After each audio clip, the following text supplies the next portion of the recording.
नमस्कार, मी वंदनाच रेसिपीमध्ये तुमचं सर्वांचं स्वागत आहे. तर मी आज शिमला मिरचीची भाजी बनवणार आहे. तर एकदम फ्रेश मी बाजारामधून शिमला मिरची आणलेल्या आहेत. हे अशा छोट्या आकाराच्याच आणायच्या आहेत. तर मी आता ह्याला स्वच्छ धुवून आता बारीक चिरून घेणार आहे आणि शेंगदाणे भाजून घेऊन याला जाडसर वाटून घेते मी.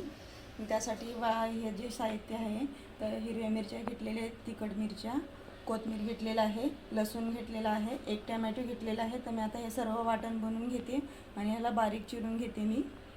बघू शकता गॅस चालू केलेला आहे मी. तर कढई गरम झालेली आहे. आता तेल टाकते.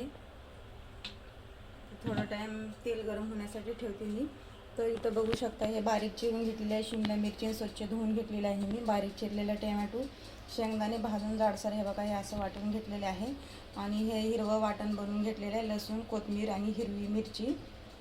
तर आता मी ह्याच्यामध्ये टोमॅटो टाकते फोडणीसाठी. बघू शकता टोमॅटो आता मऊ झालेले आहे. तर मी आता हे हिरवं वाटण बनवलेलं आहे हे पण टाकते तेलामध्ये.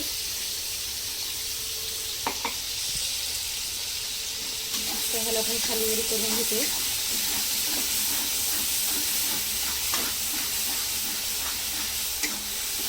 आणि भाजी चवीला पण एकदम खूप छान लागते ही भाजी.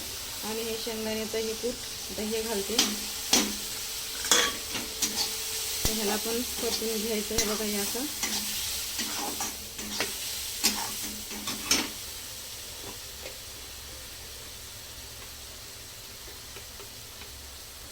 थोडीशी हळद,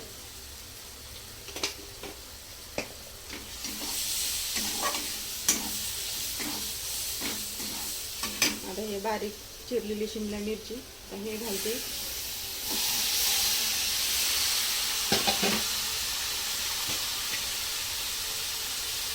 आणि चवीपुरतं मीठ.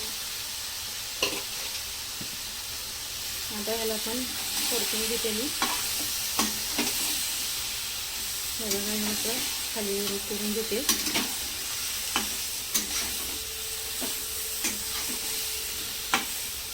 बघू शकता खालीवरी करून झालेला आहे. आता तेलामध्ये आलेली भाजी. तर मी आता हे शिजण्यासाठी 1 ग्लास पाणी टाकते. पाणी पण घालून झालेलं आहे. आणि आता मिडियम गॅस करते मी. आणि आता आपल्याला हे शिजण्यासाठी 20 मिनिटं लागतील. आता मी ह्याच्यावर झाकण ठेवून घेते. 20 minutes later. मिनिटं झालेले आहेत. तर मी आता झाकण घेते. तेलामध्ये भाजी आलेली आहे, शिजलेली आहे भाजी. तर मी गॅस बंद करून घेते. आणि कलर पण आपल्या भाजीला छान आलेला आहे. तर मी आता प्लेटामध्ये भाजी काढते. हे बघा एकदम छान झालेली आहे भाजी. शिमला मिरचीची भाजी आहे ही. तर तुम्ही पण असंच बनवून खावा, तुम्हाला पण नक्कीच आवडणार आहे ही भाजी. आणि त्याच्याबरोबर खायला गरम गरम चपात्या. तर तुम्हाला ही रेसिपी कशी वाटली तर कमेंट करून कळवा. आवडलं असेल तर लाईक करा, शेअर करा, सबस्क्राईब करायला विसरू नका.